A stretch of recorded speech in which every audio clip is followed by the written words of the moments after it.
Welcome back to episode 5 of Midnight Movie Reviews. So this week we watch Interstellar by Christopher Nolan, and we do have a guest this week. His name is Silas. So, Silas, just please tell me, your love for movies, what you enjoy. Take it away.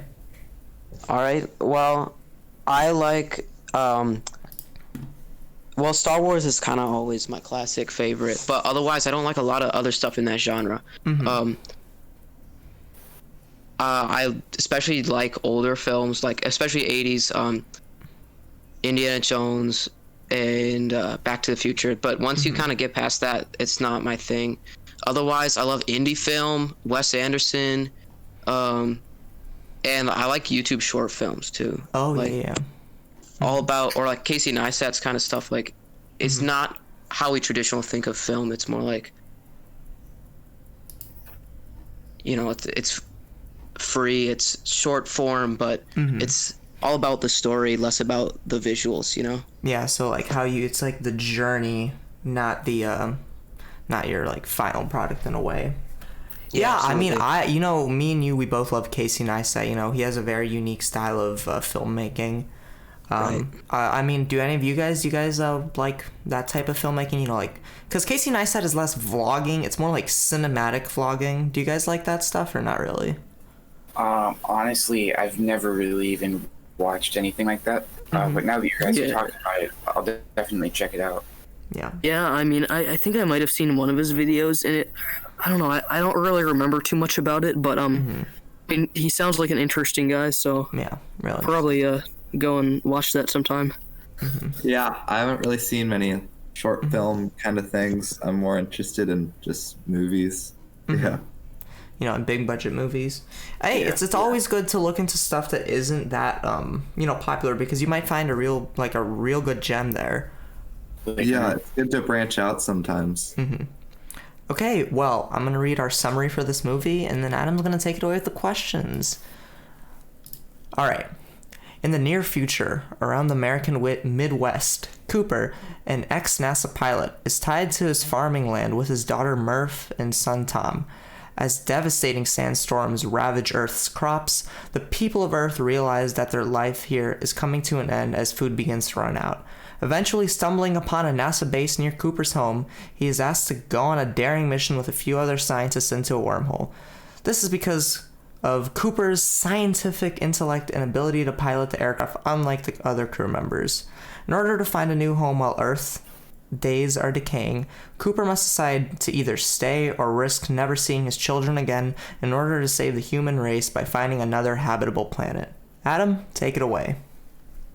All right, so first up, I just want to get a general opinion from everyone. Just what do you think? I don't know, this was probably one of my favorite movies I've ever seen. It's one of these movies that it was just everything you want in a movie. You had a very in-depth and amazing plot, good visual effects. I loved the character development as well. And all of the aspects of this movie I just thought were on point. And it is a long movie, but it keeps you engaged the whole time. And it's one of those movies that I'm definitely gonna come back to in a couple of years and rewatch it, because it's just such a great movie. Yeah, I had a really high opinion of this movie too. And especially the editing is what got me here, is such sharp cuts and stuff. It just keeps the story moving, even though it's such a long movie. It's still, you're so intrigued, and the music, you really notice the music, especially when it stops, when you're like in space, and it really makes you think, wow, we're in space, the stakes are higher. And it's like empty. yeah, exactly. And Christopher Nolan's like known for using practical as much as possible, and you could definitely tell that a lot of it was practical, and I love that. But what was visual effects, like the black hole and stuff, it was on point. It looked great. I thought the plot was maybe a little bit too complex, but all in all, I thought this was a really cool, amazing movie, and it makes you think a little more than some other movies do. Yeah, it's definitely a thought-heavy movie. Yeah. I went into this movie I was like, from like kind of the memes from Matthew McConaughey's crying, I didn't know anything about this movie. This is my first time watching it. So like I went into it just thinking just be like a space movie. They're doing something in space, but then I'm like, oh, we're on Earth. We're in 60-ish something.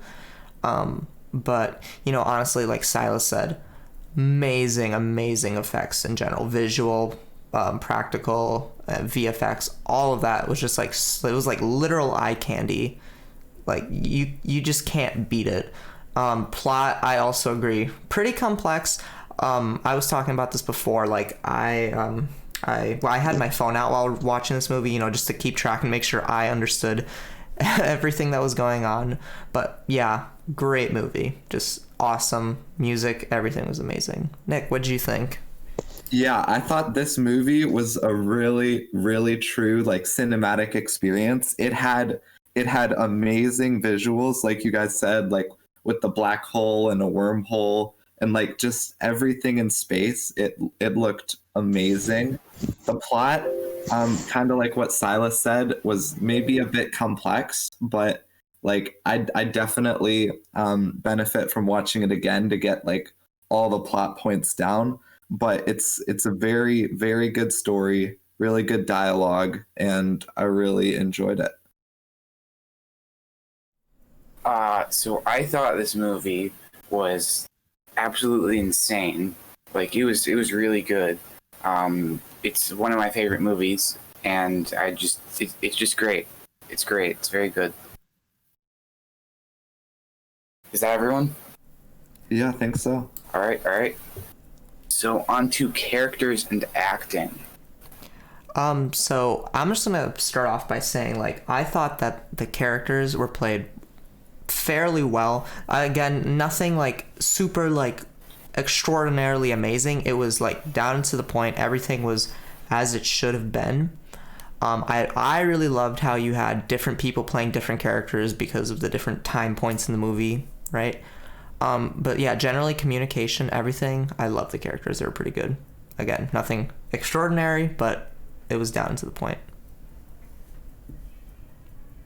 Yeah, but on the characters, I thought that isn't that Matt Damon's character, the crazy doctor? I thought he was a little over the top.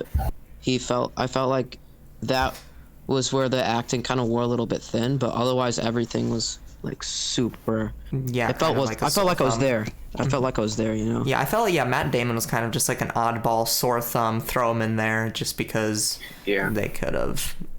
Yeah. One thing I want to mention is that like I don't know if you guys have seen the movie The Martian, but Matt Damon's plays the main character in that movie. Yeah. And I just thought it was funny how all of the spacesuits are white, but since his character in this movie was meant to be from like 10 years prior and from like a different mission, I believe it was called the Lazarus mission. Yeah, he had an orange spacesuit and he wore like a very similar spacesuit in The Martian. Yeah, Something I found interesting. And then It's like a little Easter egg. Yeah, but this movie came out like before that, and Yeah, it was filmed a year before that. The Martian, and they then could have based the suit off in this movie. Interesting. I don't know.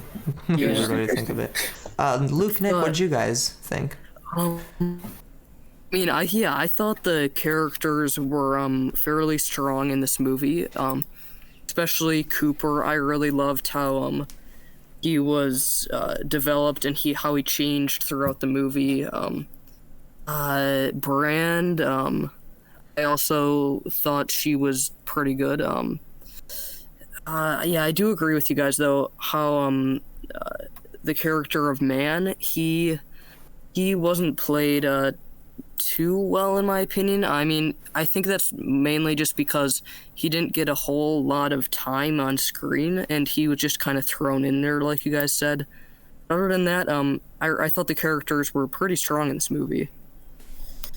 So I'm gonna agree with you guys about how Matt Damon played the character a bit over the top, a bit more than needed. But I think that the character was developed fine. I think he had a strong sense of like I don't know what's the word I'm looking for. Maybe he's like yeah. Like you knew like exactly who he was. He had like he had his purpose, like how he was I don't know. I think his betrayal felt very natural, and how he was like. I mean, I didn't see you it would coming. want to be rescued. You would want to be rescued if you were gonna like spend the rest of your life like alone. You'd probably die. It just he makes sense. He makes sense. Yeah, I mean, like he was talked about in the beginning of the movie when they kind of were just like, oh yeah, these people went 10 years before us. You know, no one, we never told anyone, and I mean, like I honestly wasn't expecting him to do this big betrayal, but because he was all happy and stuff, you know, but then it was all a ploy. So Yeah. It was interesting how. It was interesting how they hyped his character up throughout the whole movie. He's like, oh, super smart, awesome scientist. And then, like, hours after they meet him, he just betrays everyone and, like, blows himself out of the airlock because he didn't do it properly. What a dummy. Yeah. Yeah, I thought there was I will give them that. It was a That scene was amazing. pretty interesting plot twist with Man. And I really wasn't expecting that. I don't think anyone watching this for the first time was expecting that either. So yeah, I mean, now that you say that, I guess they did do a pretty good job on that. I just think, I don't know. I don't know. It was I almost think it would have benefited. The movie would have benefited from him being in a little bit longer. I don't know if you guys agree, but like, because then you could kind of build that character up, and then the betrayal would feel even more like compelling. I mean, but then you would just make the movie feel slower if you just had him stay on that planet for like way longer than they needed to. I'm willing to bet. I'm willing to bet that they did have more scenes like that, but they had to cut it out because the movie was so long. And I think, all in all, that's a sacrifice worth making. I bet you there's like an extended cut where this movie's like 30 hours long. Each planet's like 20, like, you know, like 360 VR this movie was originally done in. But... Yeah. Yeah, of course. I mean, you could say that about anything that you would have liked to see it for longer. I mean, because it's just because this movie was so great. Like, I would have loved to see more of everything, but of course it would be like a 10-hour movie at that point. So, I guess it was a sacrifice that was I was okay with that being made. I just thought it would have been nice to have like a bigger like break off of Man's character, but yeah, I can respect your guys' opinions on that. Mm-hmm. Yeah, like Luke was saying, I think it'd be amazing if they just had a bunch of just shots of like open space scattered throughout, but we'll talk more about that kind of thing later. Yeah, Nick, what do you have to say? Yeah, something you guys may not really hit on earlier was like the character of Murph. I really thought she was developed really well because at the beginning of the movie, she's just she loves hanging out with her dad on the farm, doing all that kind of stuff, and like they seem to have like a really good relationship. And then her dad Cooper, he gets he has to go with NASA into space, obviously with the big mission, and then she's like devastated and doesn't talk to her dad. And I really think I really like how her story arc kind of finished, where she's like the one who kind of solves like the issue on pretty much the world, like saving the world. I thought that was really cool. Well, they didn't really save the world. They kind of just said adios. Yeah. Wait. Yeah. Wait. They saved humanity, Grace. Yeah, they saved humanity. But what happened? They never really said what happened to Earth. That was kind of like that's not really a plot hole It just per se. died. They just blew up. It became a rock. Really It's a need plain rock. Okay. Yeah. I thought it was interesting on the topic of Earth how the beginning I was expecting to, like Misha said, I think you said this earlier, but like I was expecting to be like floating through space at the beginning of the movie, but I like how it was more down to earth, Literally. no pun intended, movie. Yeah, it started on a farm. Like, Yeah. And I was like, wait, am I watching the right movie? but it was I thought that was a really nice how they kind of developed that that down to earth sense in the movie, and I think it kind of like you got to see his life at home and like with Murph and stuff, and I really liked that because then you could kind of feel the connection that he has And it with just makes his, it way harder for him to with leave in his- general. Yeah, and you could really feel like he doesn't want to leave, but he feels like He's obligated, obligated to, to, yeah. yeah, and I think that was really nice. I think that like if they didn't have like his home life and like the farm and everything at the beginning, that this movie would be actually kind of bad because the whole Exactly. theme was like him leaving his family and like the passage of time and all that. And, like if we didn't Well, get to and see it- like what was waiting for him at home, it wouldn't really matter. Yeah, it gives a reason for everything he does, you know? This might be a little controversial what I'm about to say, but I feel like this movie was honestly less about space and more about just Cooper's and Murph's relationship. Yeah. The Yeah, space thing was attached. I mean, obviously the space stuff was super important to the plot, but still, like, I mean, like the whole point of the story is for him to fix his relationship with his daughter. Yeah, I agree with you, Misha. Like that was kind of the driving like moral of the movie. That was what drove Him that to was do what he what did. drove Cooper's character through his actions. Yeah, of course. Yeah, I thought that was pretty cool. Well, I think this was more of a two-purpose movie. You had Cooper and Murph, their relationship, but you also had like climate change and like Earth is dying and they have to save Climate it. change doesn't exist, You know, so I mean, I don't know what you're talking Well, about. of course, but that was also a big like purpose of this movie, and I think that they split it between those two very well. There are a lot of movies that have two sort of parts to it, and it's done terribly. And this executed it perfection. Yes. Okay, well, I think we really nailed that one in the coffin, guys. So let's get on to the next question, Adam. All right, now on to dialogue. What did you guys think about the dialogue? So something I thought was a really great addition to this movie was pretty much like completely humanizing Case and Tars. So those are the robot assistants. Yeah. Obviously, probably some sort of AI. And I loved how they were just like, you know, perfectly like normal talking people. They weren't like, I am a robot. They were just like normal. If you put a person there, it would have been like they're just like a normal person.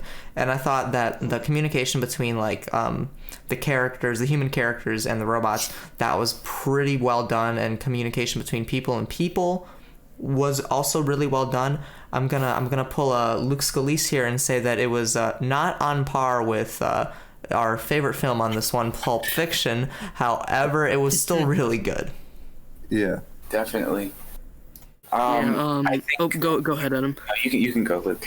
Okay.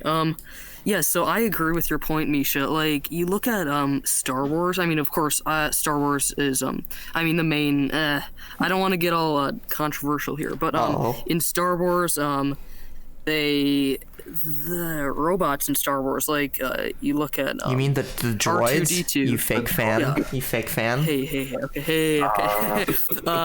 You see, you've got like R2-D2 and C-3PO and BB-8. They're not they don't. In Star Wars doesn't establish like the human aspect of them as much as they did in Interstellar, and I thought that was pretty unique. I mean, I don't know.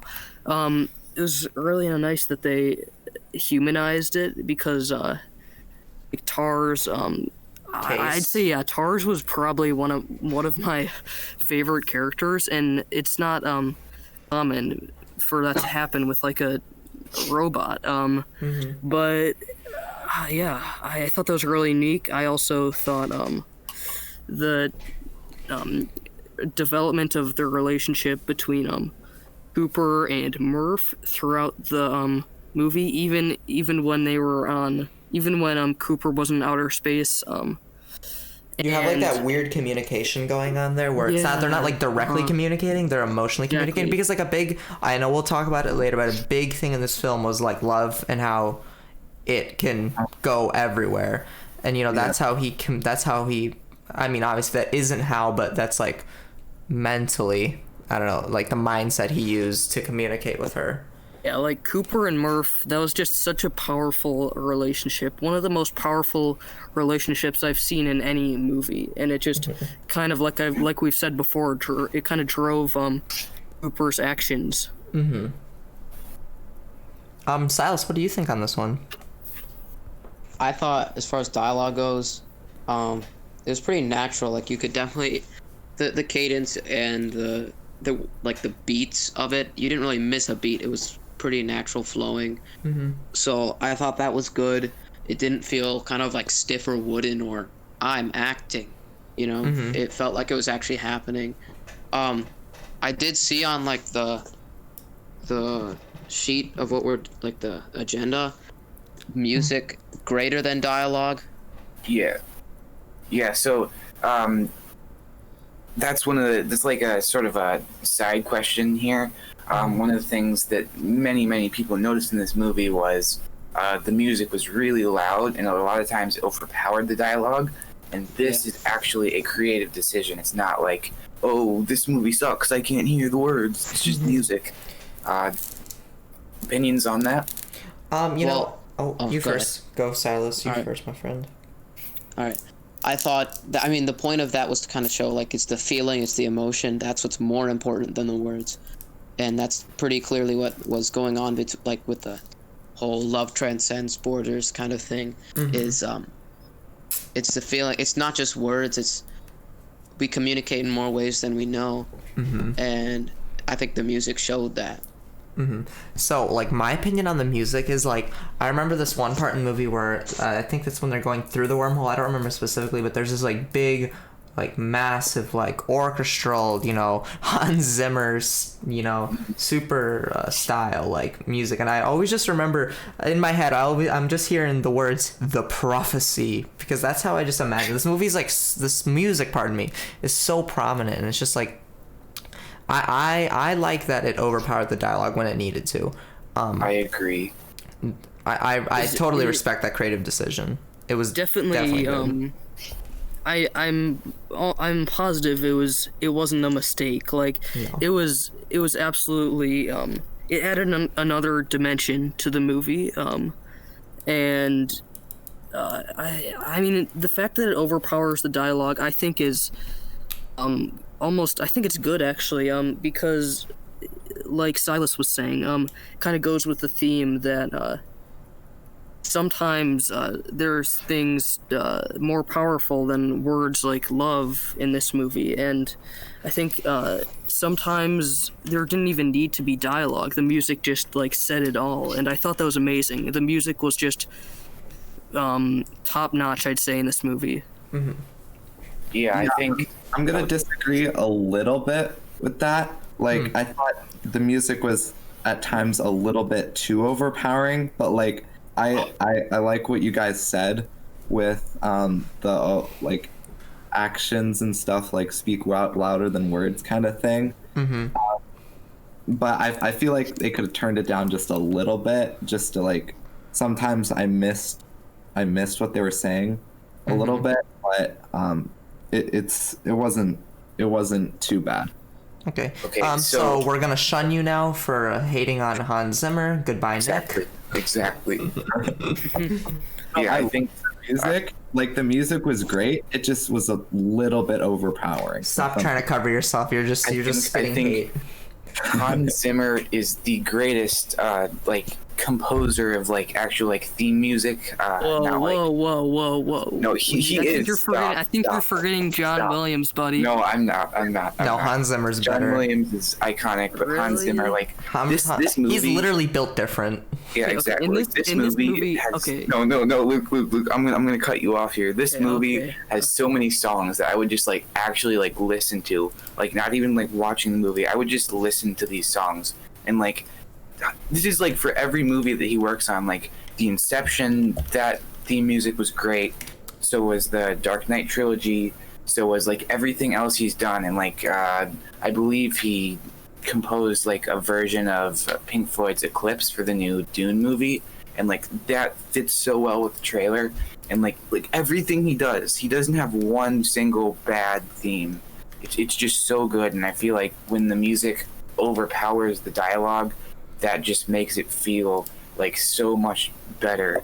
If the music was quiet in this movie, it wouldn't have the same effect. Like in the docking scene, which is my favorite scene in this movie, and possibly of all time, it's definitely up there. Which one? The second docking scene, or like the first? One where it's like spinning? Oh yeah, the fidget spinner. Okay, yeah. Like, yeah, like it's so perfect, and the music fits so well, and I can't explain it. It's just so good. It's so good, and it's perfect. This movie. I will summarize, Adam, exactly what you said. Pretty much what he's saying, guys, is just the word. This is really complicated, but it's called wow. That's literally all it was. Wow, just wow. Yeah, I mean, I can kind of, I know what you're saying, Adam. The music worked extremely well with the movie. I don't agree that I would much rather listen just on its own to John Williams' music over Hans Zimmer's music, but that's just my personal opinion. But I did think the soundtrack, like I said before, was top notch in this film. It was just such a wow factor, like Adam was saying. I think I'm gonna have to go with Luke here. Sure, Hans Zimmer hasn't made a mistake, but I mean everything he does is good. But what John Williams did was great, and there's a reason that everybody knows his theme music. It's because it's so memorable, impactful. So I'm gonna totally hand it to Hans Zimmer. He did an amazing job, but John Williams is just kind of the best, and I think that's acknowledged by a lot of people. Okay. Yeah, I definitely. I see. Okay. Everyone has different opinions. You can like what you like. That's the beauty of a free country, everyone, right? Nick, tiebreaker. I think he got the tiebreaker. Nick, who do you think, John Williams or Nick. Hans Zimmer? Who do you think was better? Williams, like the Star Wars. Yeah. Okay, get out of here. You guys are all done. Yeah. All right. So I had a question about Hans Zimmer later. I guess we'll just cross that out now. But we all have our opinions out of the way. I think he's amazing. Let's move on now. No, Adam, I just want to say one last thing. Like, I acknowledge he's true. Hans Zimmer, he is truly amazing. Just that I'm not quite sure if he has surpassed John Williams, but in this specific movie, I think I would give it to him. Like the movie soundtrack duo in this movie is probably one of the best I've ever seen, or ever heard, I guess. But everything just flowed so well, and you just felt like it felt surreal almost, the music, how it flowed with the movie. It was just great, I think. Yeah, it all feels very like psychedelic with like the colors of like space around them, and like the music is just like overpowering. It's good. It's good. Yeah, it is. I think that just. Oh, sorry. So Go ahead. Okay, wait. Let's move on. Yeah. So visual and practical effects. With all that. Silas, you gotta start this one, bud. All right. So again, Christopher Nolan's probably known for, I mean, he says it himself, and a lot of people say it about him, is he always, whenever possible, does practical effects just to avoid getting stuck in that uncanny valley that you can sometimes get with bad VFX. And so I think everything, like all those docking scenes and stuff in space, I think that's all miniatures. I think that's all practical. Why don't I look that up right now? I also loved how they actually really did go to space, guys. It was Christopher Nolan himself piloted a space shuttle to space and recorded all this stuff. Like, good job for him. Yeah, kudos to him, This movie had a budget of $5 billion. Oh, I don't think that would be enough. And actually, they bought the spaceship on Black Friday. They got a really good deal. Yeah. NASA doorbuster sale. Yeah. But yeah, I thought that this movie had amazing practical effects. Like, I'm looking right now, I'm reading this article. Yeah, so this seems to be the Endurance, the big ring ship seems to be, looks like it's like about 30-40 feet big. No, it looks like 10 feet. It's about 10 feet big. And then Okay. some of the other ships, Yeah. the real the Rangers and the smaller like ships that they like the shuttle ships they go on, those are full size sets obviously because they're not that big. But Yeah. they're all shot on like really good and stuff in the space, like the space scenes. Oh my god, eye candy, Yeah. eye candy, eye candy, eye candy. This movie literally made me want to go back and play like Kerbal Space Program and like Oh, dude, Simple Kerbal's Rockets. legendary. Yeah, but this movie is just eye candy. That's all I gotta. So- that's like- Misha, While we're on the just- topic- Misha, oh, okay. Sorry, go ahead. Yeah, Misha, I'm gonna disagree with you. This music made me want to literally Movie? go to space. I mean, this music. movie. Yeah, well, this movie, yeah, this. You can talk about the music again, Luke. Luke, you are literally- you're so hell bent on the music. You can't get it off your mind. Yeah, no, yeah, but no, this whole movie in general makes me literally want to go to space. Like, I know. and never same. come back. yeah, exactly. Just abandon everyone here. I loved how They're so inspiring. Yeah. You know, what? Wait, what? like I have like, or well, I mean, I don't have a formal list, but like I can probably think of like 10 movies off the top of my head, including this one. They're like, they do make you want to go to space. Like they're so inspiring. No, so cool. it's crazy.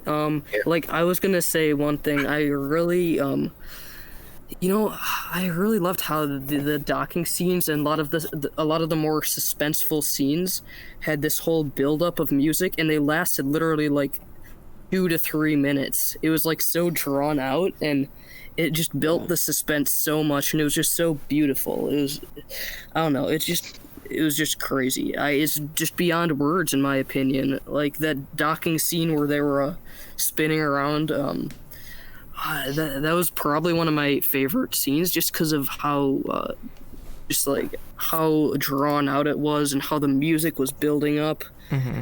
I don't know, just something about it is crazy. Nick, what do you got on this? Yeah, I loved these visuals. I actually, after I watched this movie, I watched this featurette. It was called like The Science Behind Interstellar. And I liked how Christopher Nolan, he kind of talked with this physicist named Kip Thorne, and he studies like wormholes, black holes, that type of thing. And he actually worked with like the CGI guys to make like wormholes and black holes like look realistic. And like, oh my gosh, these were amazing visuals. Like it blew me out of my seat. It was great. Yeah, like the black holes, like when we were looking at the black hole, that's kind of like the black hole that Stephen Hawking imagined. So if you like look at his like sketch or like what Stephen Hawking imagined a black hole to be like, and like, you know, artist renditions, that's what it was. And like when we recently like had our first real picture of a black hole, like it looks like practically identical, I would say. I just love, I can't even, I've said it so many times, I just love this space stuff in this movie. It's just so amazing. Well, there isn't a single scene where it falls through. It's just constantly scenes that, I mean, if I was trying to recreate that, it would take me days or weeks, but it's just an entire 3-hour movie full of them. It's insane. Like I didn't think that there was any point where and something seemed like fake. Never. Yeah, never. Yeah. Everything seemed Yeah. like you were like right there, and it's also good for Christopher Nolan for being like I assume that most of the time they were on location shooting. So Especially in space. Yeah, especially in space, guys. You know, they actually, I'm reading this article right now. It says they went to space. They went to Saturn. That's how they got those really cool pictures of Saturn, guys. So, Yeah. you know, if you want to shoot a space movie, you know, just ask Elon. Just be like, hey, yo, Elon, I need to film my movie. And he'll be like, yeah, I got you, cuz. You're right. Hang on. Definitely. Misha, can you Yes. look up the budget for this movie? I'm going to guesstimate 200 million. Yeah. 165 million. That's crazy. They did a lot with that 165 million. Yeah. I mean, that's actually a lot of money, but still, Yeah. I think doing that on tight budgets, like there's plenty of box office flops that have like $400 million budgets, but this is, they did something special with what they had. And I think that a lot of that came from doing practical, because it is so expensive to do VFX. So you have to pay all of like the different individual houses with all their workers and stuff.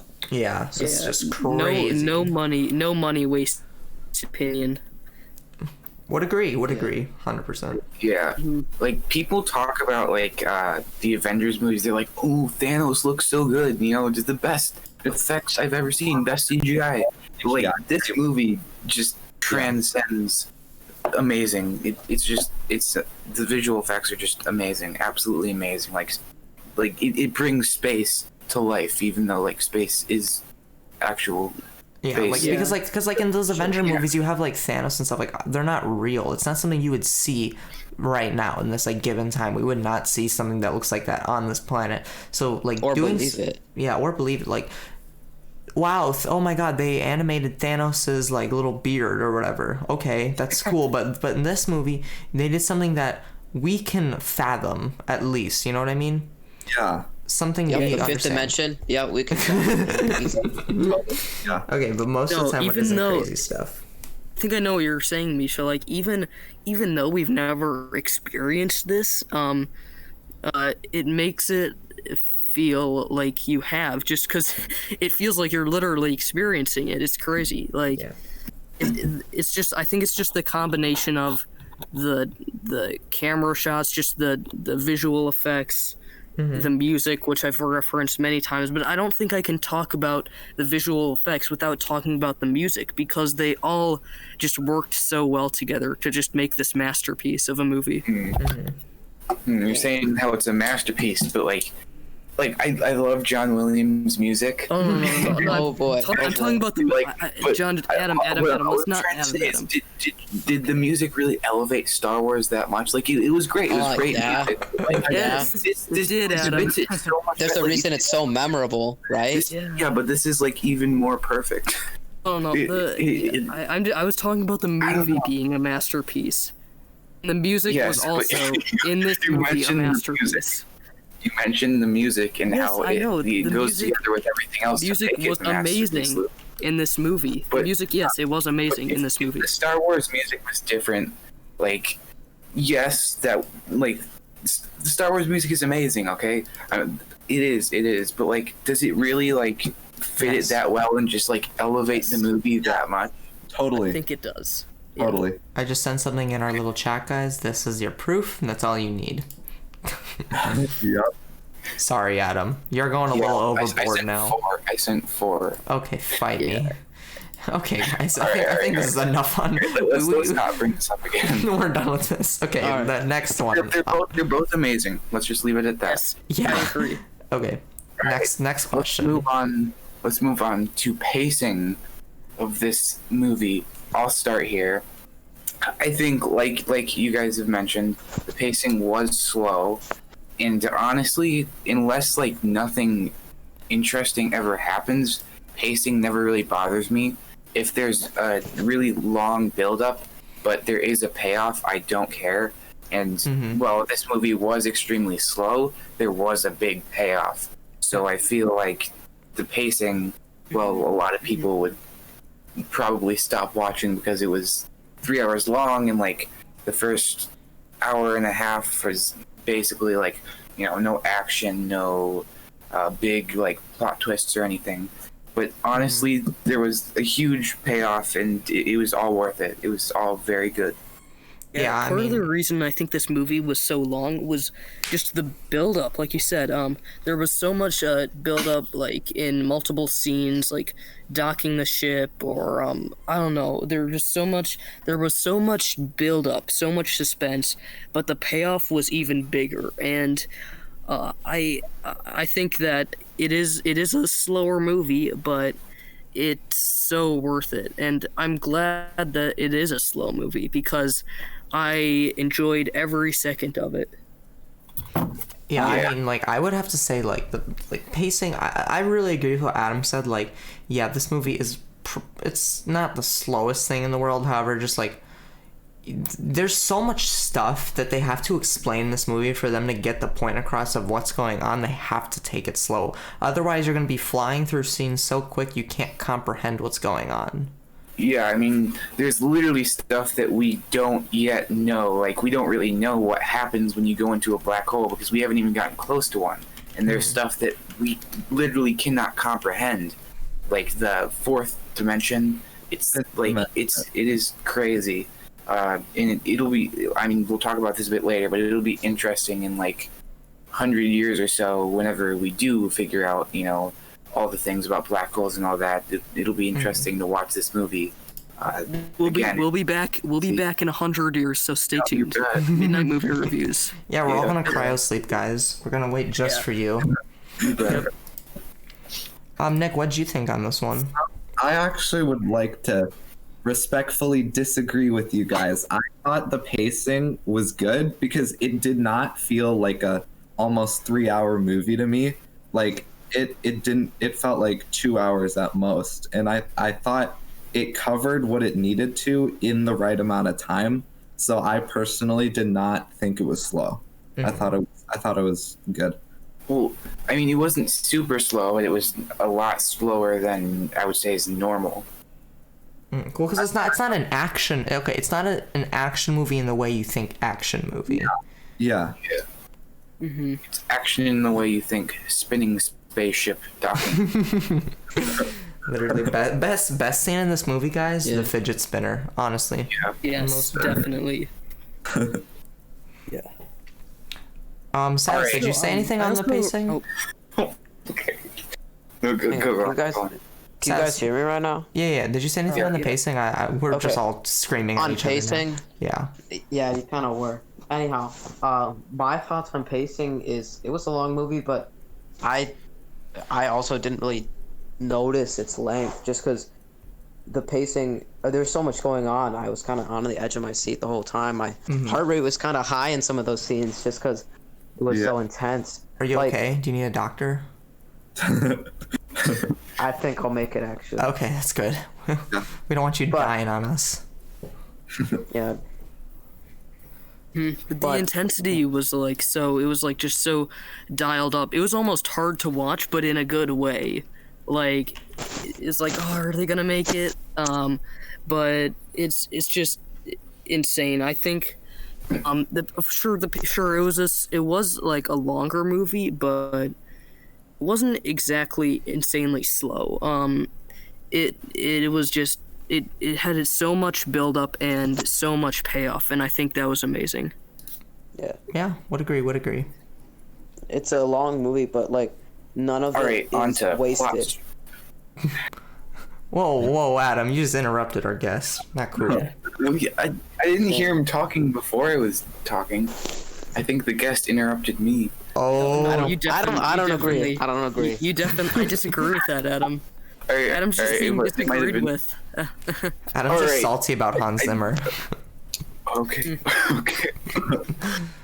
on the plot structure. Okay, before we move on, does anyone have anything else to say? Silas was saying something. Okay, say. Adam, dang it. All right, it was just like a super wrap up, like uncontroversial statement. I was just gonna say it's a long movie, but none of it is wasted. It's all important parts of the plot. Yeah. There's no like fluff in there. That's what I love. There wasn't romance. Romance is fluff, people. So definitely cut romance in this movie. Yeah, I'm really glad they didn't have like an Anne Hathaway, Mathew McConaughey love like making scenes. Character development. Yeah. It's not. Yeah. Okay, now let's move on. All right. Okay. So, plot structure. I'll start with this one. Too much. I thought that the plot structure was done very well. I think the parallel between the I don't know. I'm just gonna call it present day Earth and space. Yeah, it's Earth, and then like space, where it's like sort of in the past, but not really. It was done really well.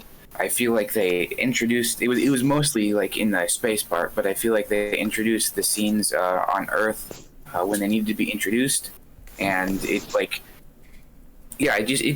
was basically like a linear story. There was no like cutting back or anything except for at the end, where he was like in the Tesseract viewing the past previous years, but. It was done really well, and I think that's having a mostly linear story is the right choice for something that's like as confusing and hard to understand as this movie is, because like taking it in a different order than like chronologically would have just been too much to handle. Yeah, I mean, like, I would have to say, like, they probably, like, spent many months, like, planning this movie out, making sure everything made sense, because, like, when you look at every part of this movie, there is really nothing that doesn't make sense, as long as you, like, I mean, you still have to, like, look into it, but, like, once you read about everything, you'll pretty much know exactly, like, what happens, where, like, what you were talking about earlier, Adam, like, when they were on the spaceship watching, like, the videos recorded from the past, and then they cut to the actual character, like, recording it, and then built a scene off that. That was pretty incredible. Like, I loved how that was done. That was, like, really good. Yeah, and like that scene where he was where Cooper was viewing the clips of his family from, like, his future, that was actually the past. That was a really good scene. It was kind of gut wrenching, to be honest. And then his daughter's like a big middle finger to him still. Yeah. Yeah, I think a linear plot was definitely needed in this movie. You can't have it switching too much between, like, past, future. You've got to have it chronological, and I think if it wasn't chronological, it definitely would have been a bit too much, because the last, like, 30 minutes of the movie or something, the last 30 minutes, I admit, were a little bit confusing, so I admit that I had to look up on my phone just a quick explanation of the ending of the movie. But I think I don't think that's really a bad thing. I just love these movies that make you think. I know some people don't, but I think it's better to have a more complex plot than one that's not complex at all. Because you can always just keep watching it multiple times, and I think that's what I'm gonna do over the years. Yeah. So is that it? Anyone have anything else to say? No, I feel like you guys, like, hit on all the really important points there. Yeah. Great. I will say this about the plot, though. You're saying linear, like, this is anything but linear. If you look at the timeline, it's just all over everywhere, and I think... Well, he means like we're not, like, going, like, he means, like, we're not jumping so far around, like, we're... Sure. Oh, well, I see we are jumping, like, I agree with that. where you have, like, the scenes of the past, but they fit in the right spot. It's not like it's just, like, random, like, time travel, like, weird stuff. Yeah. I mean, it's really, like, if you think about it, though, it is linear. Like, there's really no, like, past. Like, it seems like it's the past because they go through the wormhole. They literally, like, teleport from one end of a galaxy to another. So obviously there's going to be some time warping there. Well, not obviously, but to me it's obvious. But, like, it's all happening at the same time. This is all happening at once. It's just there's less time on one end than on the other end.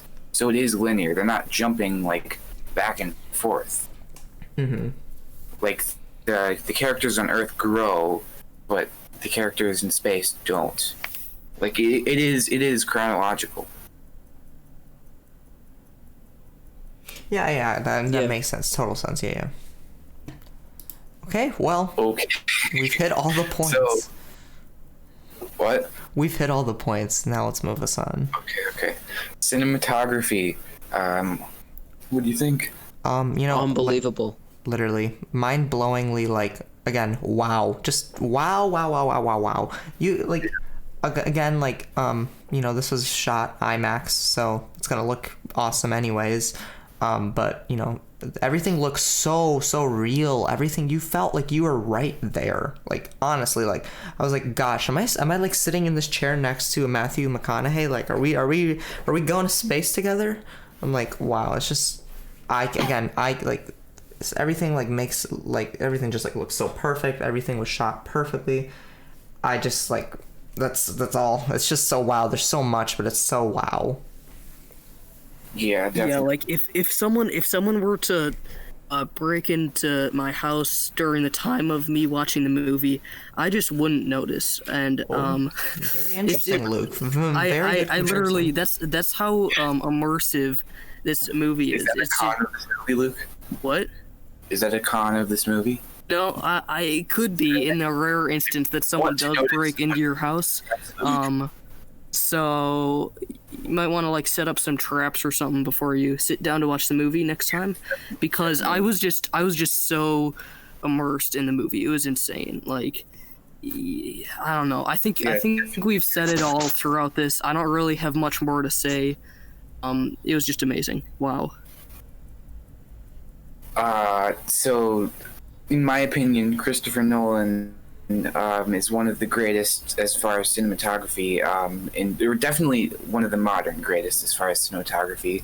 But usually during his action scenes, he does this stupid shaky camera thing. And in this movie, didn't really have a lot of action scenes, but in the ones it did have, there wasn't really like his shaky camera. Batman.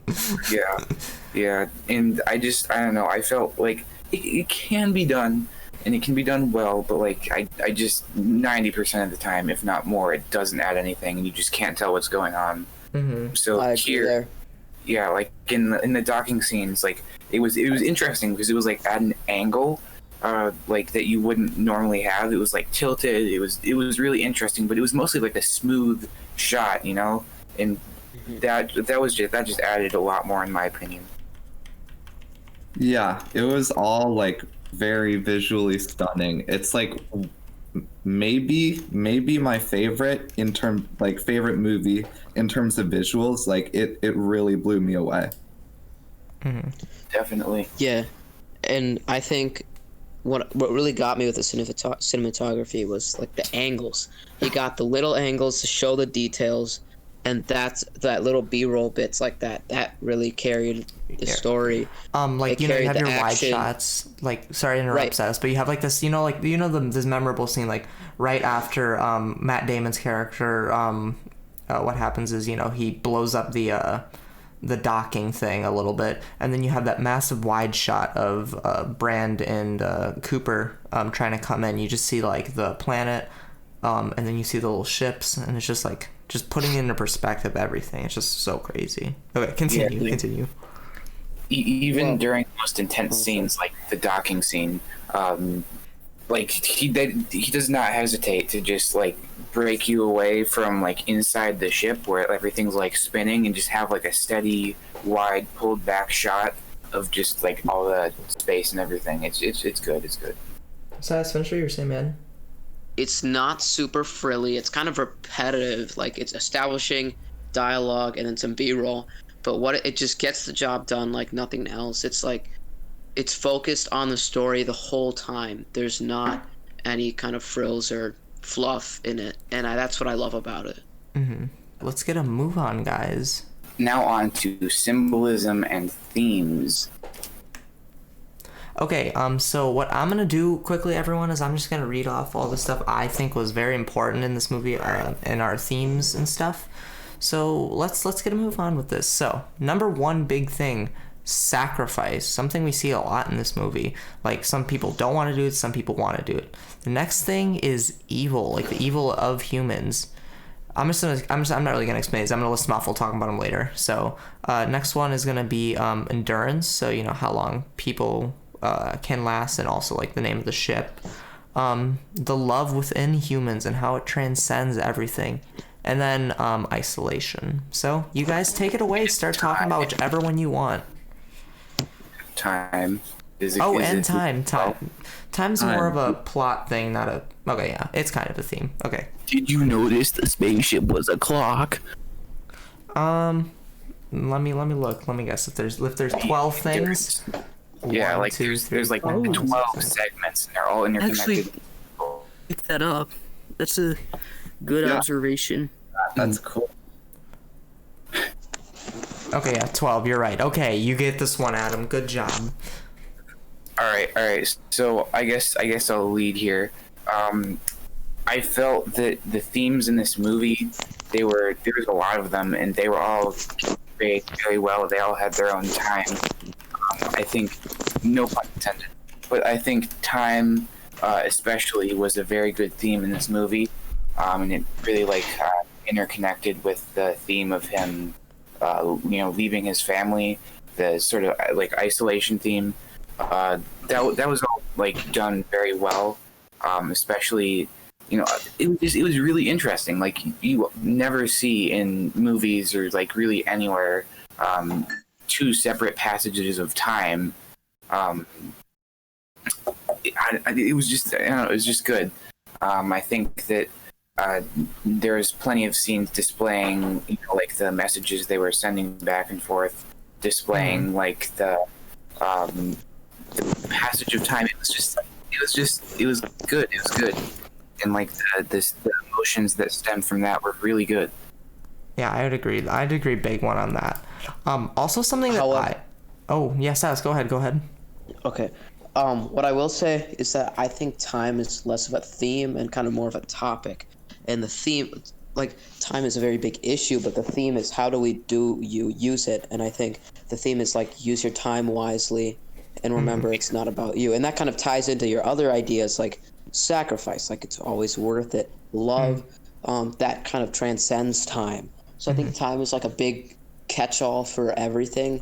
Less of a theme and more of a topic for the entire movie. And the isolation and the loneliness, that would definitely go with Dr. Mann's character. So Matt Damon's so what happened is he was been isolated for so long. He's just a lot of bad has happened to him, and now he's breeding his capacity for his evil, and it's just it's building up, and then it all gets let out, and he tries to leave Cooper for dead by literally breaking his helmet and leaving him to die. It's just crazy stuff. Yeah, I'd say loneliness was definitely a big and isolation definitely a big theme throughout the whole movie. Whether it was even with Murph at home, I could tell Murph as well as Tom. Tom was the Murph's brother, right? Yeah, okay, that's what I thought. They were could tell that they really wanted their dad back, and they after towards the end of the movie they started losing hope. They're like, oh, he's never coming back, he never will. And you can just and there's themes of betrayal as well as loneliness out in space, and those were themes that I picked up on. I also thought it was interesting how I think when Cooper was in that three-dimensional thing where he was looking through the bookcase, when he was looking through the bookcase at Murph at different times throughout her life, he eventually figured out it occurred to him that he wasn't the one that was gonna save everyone. It was Murph. And that's when he I think, I'm pretty sure, I don't know if I have this right, it was a little confusing, but he sends a code, I think, through that's what he does. So what do you know? So he does it 2 times. So what happens the first time is he does it. So remember in the beginning of the movie, in the first dust storm, when there was the perfect coordinates that laid out on the ground through the binary code. That's what he did that once, and then later he started messing with the watch. So what he did was he made the seconds hand vibrate in a way that would look like Morse code, and he knew Murph would understand that, and she started writing it down, and then she solved the equation. Yeah, and also I think faith is kind of a theme now that I think about it in this movie. Just believing in your loved ones, I guess. Because Cooper had no doubt that Murph would interpret that the code through the watch, and at the end, Murph, when she was an old woman lying in the bed, she was like, oh, I knew you'd come back, and I think she knew he was gonna come back because Cooper made a promise, and I don't know. There were so many themes in this movie, and some of them were a little subtle, but I really loved how this was kind of a thought-heavy movie, and it was very well done, all the themes and stuff. I liked the theme of love in this movie. I think it was done very well through Cooper's relationship with Murph.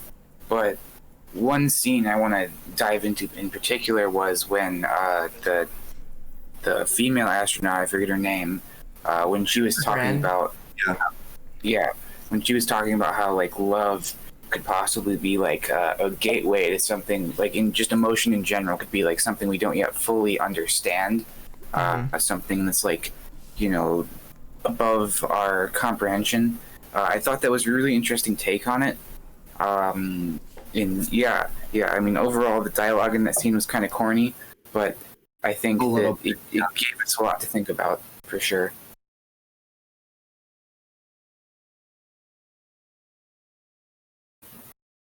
Okay, let's get a move on to the next one. I think we got all our ideas out, guys, right? Mm-hmm. Yes. All right, so now let's just get, I know we've talked about him a lot, but let's just get an opinion of Christopher Nolan. Love you seen any of his him. movies, anything like that? So, you know, obviously one of Christopher Nolan's most popular things is the Dark Knight trilogy. I loved how that movie's done. It's similar in the way of how Silas has been talking about this film, you know, with all the miniatures and stuff that are good. Christopher Nolan is another one of the most amazing directors out there. I just love him. He's great. Yeah, like he's one of my favorite modern directors for sure. Let's see, I've seen Dunkirk, this movie, Inception, The Prestige, the Dark Knight trilogy, Memento. And all of them are just amazing. I think that he does a great job doing like really complex plots and really like mind-bending stuff. I think that's definitely present in most of his movies. And just thematically, he does a lot of really cool things. Yeah, he's just built different. And, you know, I think for the past 10, 15 years, he's my favorite director. Like, what would you do in compare? Like, how do you think of him in comparison to, you know, who recently watched just Stanley Kubrick? What do you think on that? Or it's too different to compare?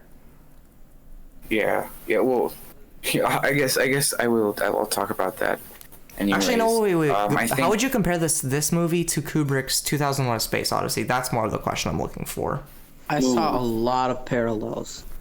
Yeah, I think this movie is more rooted in like science and like actual stuff. Yeah. Where Space Odyssey was more of like a super ambiguous ending. It wasn't really anything we could like explain. Where it's with this movie, it's mostly like, oh yeah, that checks out. Black hole.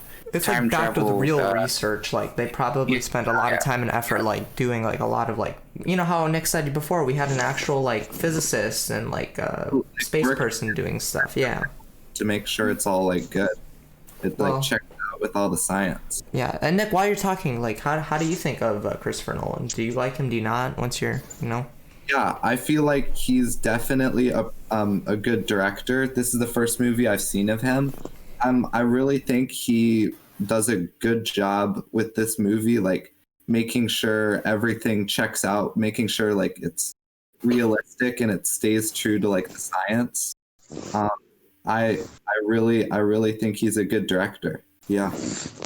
Yeah, I agree with your point there, Nick. Like, some movies you just can't get into because they're just, some things just don't check out and don't make sense. But what Nolan does here, I think, is truly amazing. He everything's just great in this movie. You've got the soundtrack, the super deep plot, the amazing visual effects. Everything in this movie just blew me away, and I think I haven't seen too many Christopher Nolan movies, but I would love to see more. I think he's great. Silas, what do you think? I really enjoyed it. It's a really unique style. Like I've said a lot, no frills. He tells the story, and one thing that really impressed me is, I mean, how you guys are talking about how the music kind of matches with the dialogue.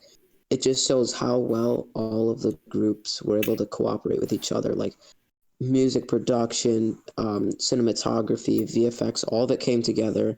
And I think Nolan, I mean, he wrote the movie too, was kind of at the center of that. He's the one who made it happen. And it's an amazing project, and it came together just perfectly to make a really cool movie. So Nick? all in all, I think good guy. Yeah, I would agree.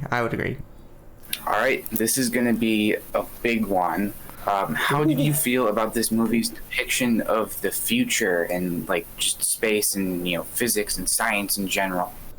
So pretty much how I thought that this movie, and like any literal other like thing where humans have advanced, so I'm gonna draw a parallel to Star Trek, is where like again around the same time period they had this awful devastating event that completely ruined Earth, and people were in a really bad time, and then like later people now are striving because they came together to like fix a common problem, which was their for in this movie it was the crops that is burning, everything is just having an awful time, people are dying, the nitrogen is overtaking everyone. So again, I love the space travel scenes. That seemed pretty realistic in my opinion, like rockets. I feel like they were using like stuff we already had, nothing too like insane. I love the AI robots. I feel like that's something we'd probably have in about 40-50 years. I feel like everything would be somewhat accurate if we fast forward in the future, but you'll never know. Yeah, I don't think they didn't go too far into the future. Like, I mean, with some movies, like Back to the Future, I mean, I guess that's, I don't know if that's a good example, but Blade Runner, that's a better example. So you have Blade Runner, which okay, guys, I can't. You guys, please stop. I'm not even saying that much. Like, okay. I don't know what else to fill. I don't know what else to. How about we don't cut this? So for the audience, we're all typing in the chat right now because Luke says like every other word. The thing is, I don't know what to fill like the time with. Like, don't fill it with it. You did it again. I just heard what you're saying. Think about what you're saying. Luke, just let your mind flow. Don't. Yeah, Luke. Let your mind flow. Don't. Like sometimes it's just like. It stops flowing for a bit. Yeah, listen to Silas. He just said try. Same thing. It's literally the same thing. Sorry, Luke. We don't want to bully you, but it's so fun. He said Heck, guys. Okay. I don't even know what I was saying anymore. I think this is the funniest episode of Midnight Movie Reviews. Yeah, this is so far. We're all just hating on each other. We had a battle of. Stay tuned for the April Fool's episode, guys. Oh, that one's gonna be beautiful. Oh boy. Yeah. Okay, guys. Oh no, I said it again. Luke, we were talking about the future and space. Oh my god. Oh no, I'm doing it now. It's contagious. I was saying Luke kind of sounds like our former President Barack Obama. Hello everyone, I'm Barack Obama. Okay, guys, we got to get back on topic. This is not cool. Alright, so Okay, Silas, just take it away, man. Tell me what you think. Do you think this was an accurate prediction of our future? And like, what do you think they could have done differently, or if they could have done anything differently? I'm gonna say this. I don't think that the world's gonna be ending in 50 years. Or whenever. Like, this seems to be like 50 years in the future. Yeah, it's like 2060 or something. Silas, and you're actually wrong on that. The world's ending now. Look at us, Yeah, I mean... Well, like to counter Silas here, I think that in some ways, some of this stuff's gonna happen. It's not gonna be as extreme. where like there's the Earth is like all the crops are dying, but a lot of resources are going to be expended by like 2050 or whenever. Like fossil fuels, they're going to be gone. But I can't think of much more off the top of my head, but I think that as opposed to in Interstellar, in this actual world, we're coming up with solutions in advanced. Okay, I'm saying it now. Where we've already solved a lot of the problems that they're dealing with here, or well, that I assume they're dealing with here. we're working on solving them. Definitely a very realistic depiction of what could happen. I just don't think it'll happen as soon as this movie depicts, but I thought that was really interesting, and I think science-wise, this movie is very realistic, and I appreciate that. But all I'm going to say is it's a very bold move to deal with things that we haven't explored yet, things that we don't understand, because I think that in however many years, which I don't think will be anytime soon, the immersion in this movie will be broken significantly, and I think that it's a sort of, I don't know, the way that we look on a lot of movies that have, from years ago, that have already had dates that have passed now, like Back to the Future, like Blade Runner. It does take a little bit away. Well, I mean, this is the recipe for like a future movie, like where something has happened. It's dystopian in some way, shape, or form. Blade Runner, dystopian. This movie, dystopian. You had half the population die. They said in the movie, like half of Earth's population just died because of Like all the governments collapsed. Yeah, we don't have an thing army. that I didn't agree with. This like basic, like NASA was undercover and it was like 6 people. Yeah, I was like, I didn't. that's kind of BS. I didn't really. Yeah, I was kind of like shocked the when they brought that up. government When collapsing thing. In a little bit of more detail-oriented thing here, it was interesting how there was like a lot of censorship in this universe, and they were kind of like trying to condition the minds of like the kids in school, how, you know, Space landing's fake. they were like, oh, the moon landing, that never happened. Let's not go back into space. We got to deal with our problems here. That was interesting. That's just like a really bad mindset. Like you can just say like how like closed-minded these people are in this movie. Like no one wants to, you know, strive to be better. They just, because people are so in love with the Earth. That's why they were just saying like these people want to keep the smart people to solve their problems, which is fair. But you know they're just running out of time, and like it's problems that are too big to solve.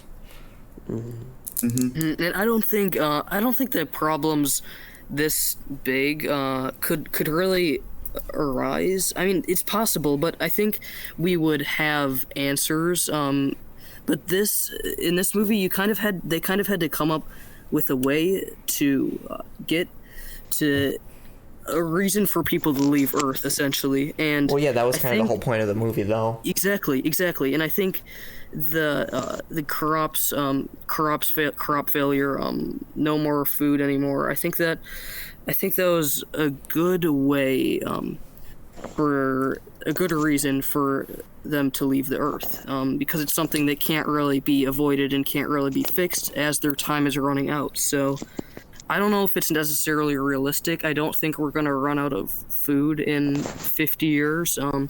But I think I don't that didn't really bother me, in my opinion. I don't know. What do you guys think?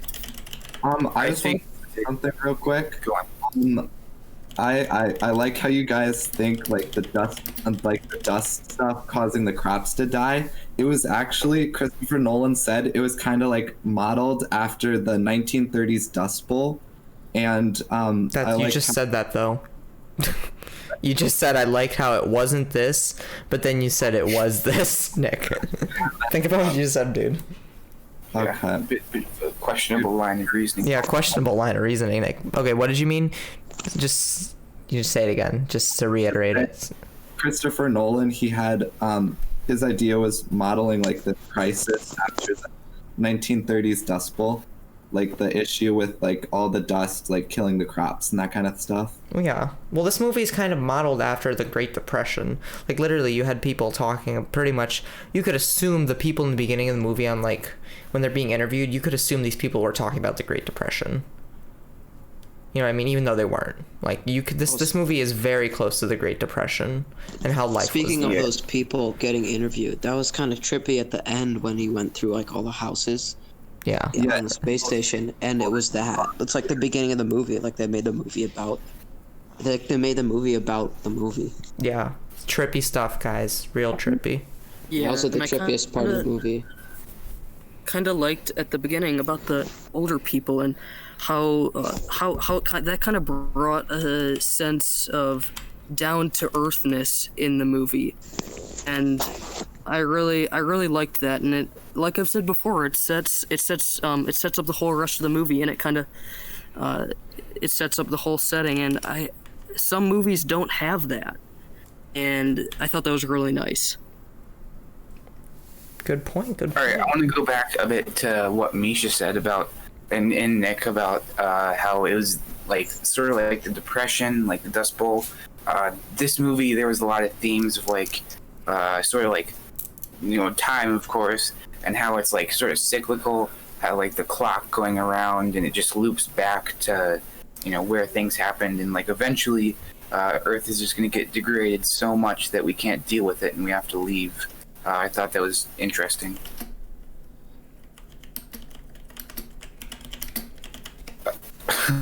All right, so I just want to say one more thing on this topic.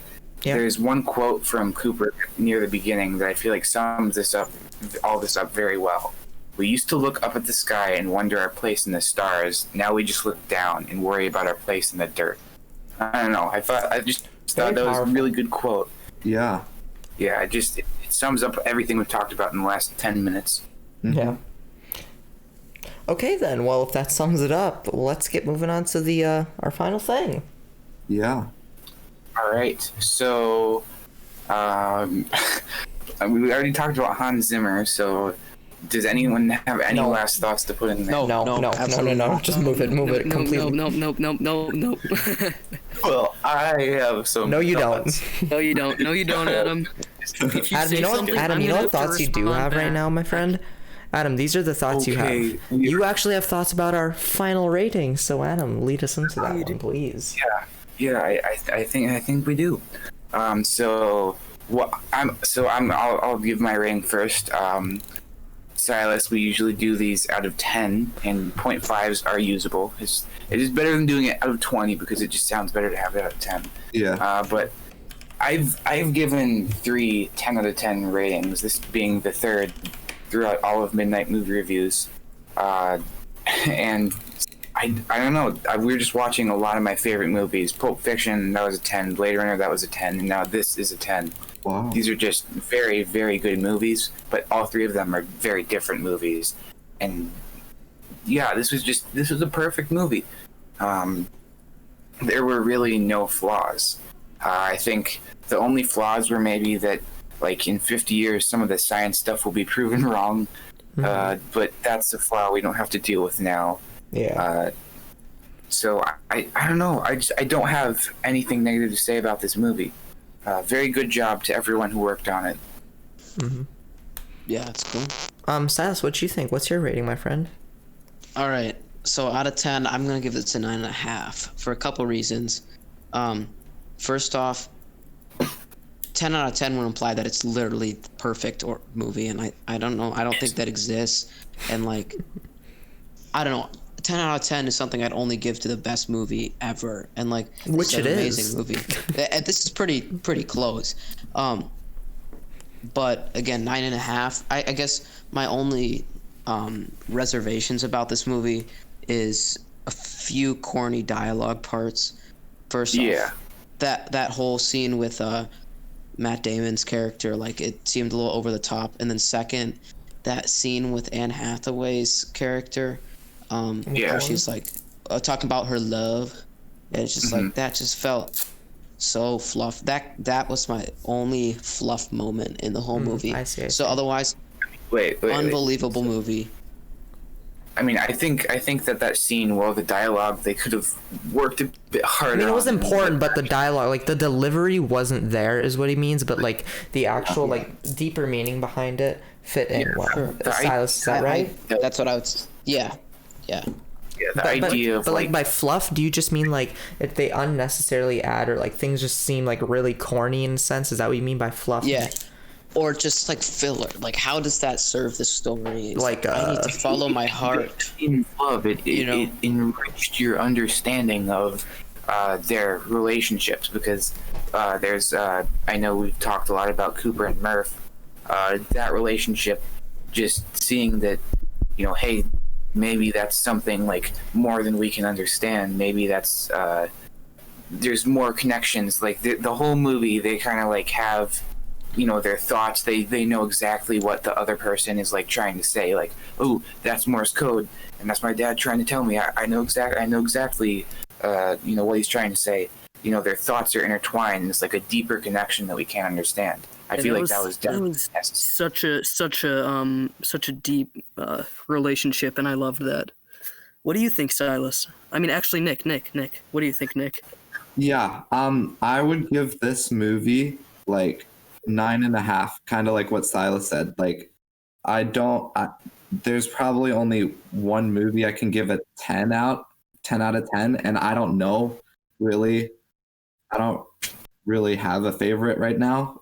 But a couple parts of the dialogue, kind of what Silas said, really pretty much exactly what Silas said. Same reasons, 9.5.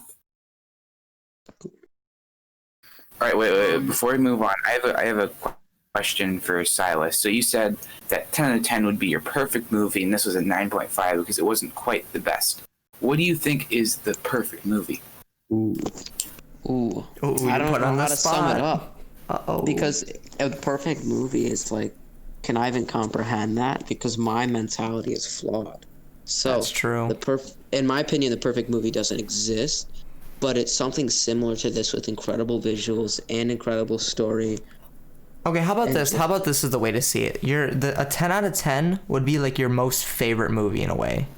Yeah. But then that's kind of flawed. That system is kind of flawed within and of itself, because favorite, I could be like, oh, I love Cats. Please don't ever say that. We all do. Well, Cats is our actual favorite movie, guys. Catch our review in 5 months. But yeah. We'll be doing a review on that That's the sometime April soon. Fool's movie. Cats is the April Fool's movie. How did you figure it out? You figured it out. Spoil it. Spoiler. But they don't know the rest. They don't know the rest of the twist. This was by no means a perfect movie, but it was the closest movie I've ever seen to being a perfect movie, which is why I give it a 10 out of 10.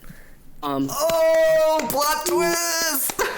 Wait, I was you said Adam. I 9.5? never said 9.5. I never said 9.5. So yeah, this Adam. Oh my gosh. Adam, we're gonna have to kick you out of this. Mute yourself. Dead inside. Okay, I was literally about to say that it was a 10 out of 10 before you cut me off, but Adam's just so mad about Hans Zimmer. yeah. So like I was saying, it is definitely a 10 out of 10 movie. So I mean there was amazing soundtrack, amazing visuals, amazing plot, characters pretty great too.